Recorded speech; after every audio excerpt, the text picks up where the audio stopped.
நீங்கள் பார்த்து கொண்டிருப்பது ஆம்ஸ்டாங் டிவி.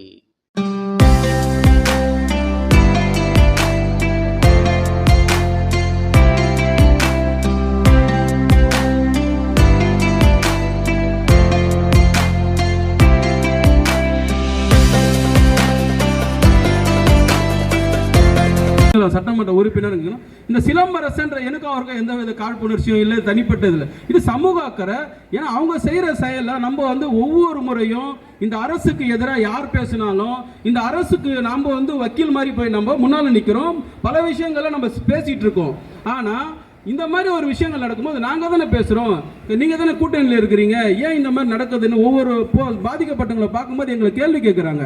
ஸோ அந்த சிலம்பரசன்ற ஒரு எஸ்பி யாருடைய கருணை அடிப்படையில் யாருடைய சிபாரிசில் இவ்வளோ பிரச்சனைகள் நடக்குது, இவ்வளோ வன்கொடுமை நடக்குது, ஏன் அந்த அதிகாரத்திலேருந்து அவர் மாற்றாமல் இடமாற்றாமல் இருக்கிறாங்க?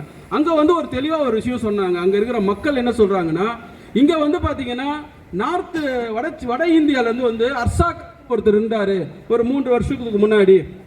அர்ஷாக்கா இருக்குன்னு அவர் இருக்கும்போது பார்த்தீங்கன்னா இந்த மாதிரி ஜாதி ரீதியான பிரச்சனைகளே இல்லாமல் இருந்தது. அவர் இங்கே இருக்கிற எந்த சமூகத்துடைய பின்னணியிலும் வராதனால எல்லாருடைய நடுநிலையாக இருந்தார். சட்ட ஒழுங்கை ரொம்ப தெளிவாக அவர் ஃபாலோ பண்ணார். அதனால் இங்கே இருக்கிற மக்கள்லாம் நிம்மதியாக இருந்தாங்க. நாங்கள் அப்போ அந்த மாதிரி ஒரு அதிகாரி இருக்கும்போது இதெல்லாம் நடக்காமல் இருதில்ல, ஏன் நீங்கள் இருக்கும்போது இந்த மாதிரி நடக்குதுன்றதை இந்த முதல்வர் இந்த அரசு இதை கவனிக்கணும்.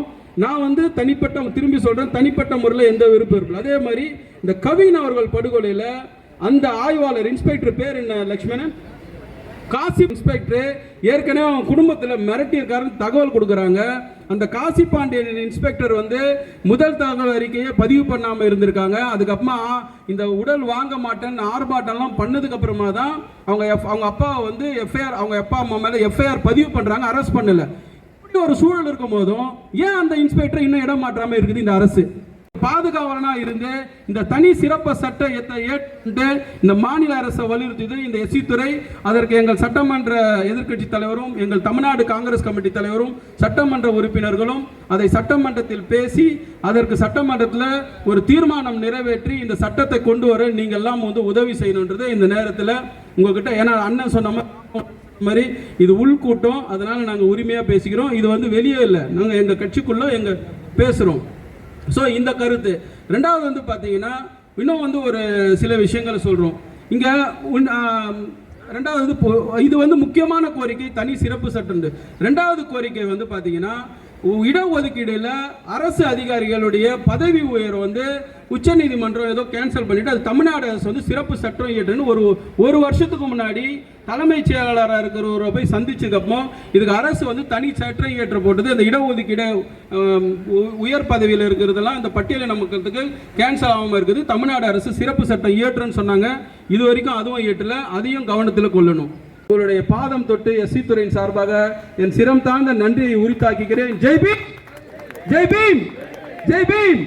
பாபா சாஹிப் புகழ், பாபா சாஹிப் புகழ், பெருந்தலைவர் காமராஜர் புகழ், பெருந்தலைவர் காமராஜர் புகழ், அன்னை இந்திரா காந்தி, தந்தை பெரியாரின் புகழ், தலைவர் ராஜீவ் காந்தியின் புகழ். சத்தமே இல்லை எனக்கு, நான் கூட சத்தமா பேசுறேன்.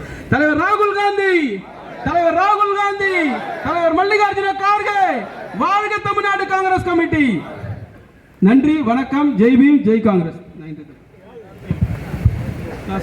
அதுபோல எல்லோரும் காலையிலிருந்து இவ்வளவு நேரம் பொறுமையாக ஒரு துளி தண்ணி கூட குடிக்காம இந்த போராட்டத்தில் கலந்து கொண்டிருக்கின்றார்கள். ஆகவே அவர்கள் சொன்னபடி அவருடைய துறையை சார்ந்த அனைத்து நிர்வாகிகளும் தமிழகத்தில் இருக்கின்ற அனைத்து மாவட்டங்களிலிருந்தும் இங்கே வருகை தந்து அந்த உண்ணாநிலை போராட்டத்தில் கலந்து கொண்டிருக்கின்றார்கள். அவர்களுக்கு நான் முதலாக என்னுடைய மனமார்ந்த வாழ்த்துக்களையும் நன்றிகளையும் தெரிவித்துக் கொள்வதோடு இந்த நிகழ்வில் இங்கே எனக்கு முன்னால் வாழ்த்துறை வழங்கி அமர்ந்திருக்கின்ற என்னுடைய சக சட்டமன்ற உறுப்பினர், பொன்னேரி சட்டமன்ற உறுப்பினர் மதிப்பு துரை சந்திரசேகர் அவர்களே, இந்த நிகழ்ச்சியில் எனக்கு முன்னால் வாழ்த்துறை வழங்கி அமர்ந்திருக்கின்ற மதிப்பிற்குரிய நம்முடைய தமிழக காங்கிரஸ் கமிட்டியினுடைய அமைப்பு செயலாளர் மதிப்பிற்குரிய ராம்மோகன் அவர்களே, மதிப்பிற்குரிய காலையிலிருந்து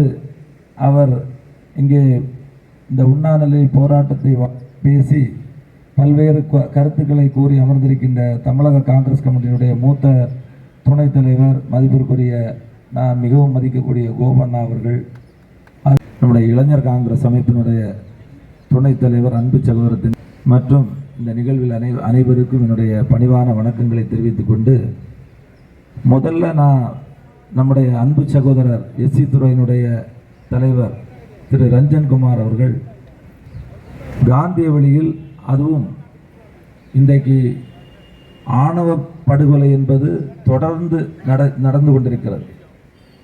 ஒரு ஆணவ படுகொலை தமிழகத்தில் நடந்திருக்கிறது. அதில் ஒரு இளைஞர் படுகொலை செய்யப்பட்டிருக்கின்றார்கள். கவின் ஜெய் கணேசன் என்ற ஒரு இளைஞர் படுகொலை செய்யப்பட்டிருக்கின்றார்கள்.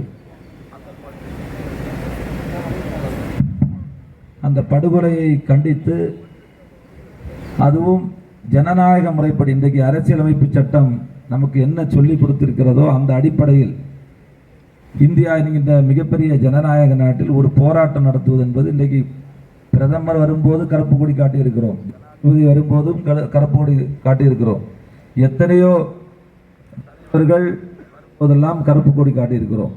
ஆனால் இங்கே ஜனநாயக முறையில் ஒரு போராட்டம் நடத்துவது, அதுக்கு எல்லாருக்கும் அந்த உரிமை இருக்கிறது. அந்த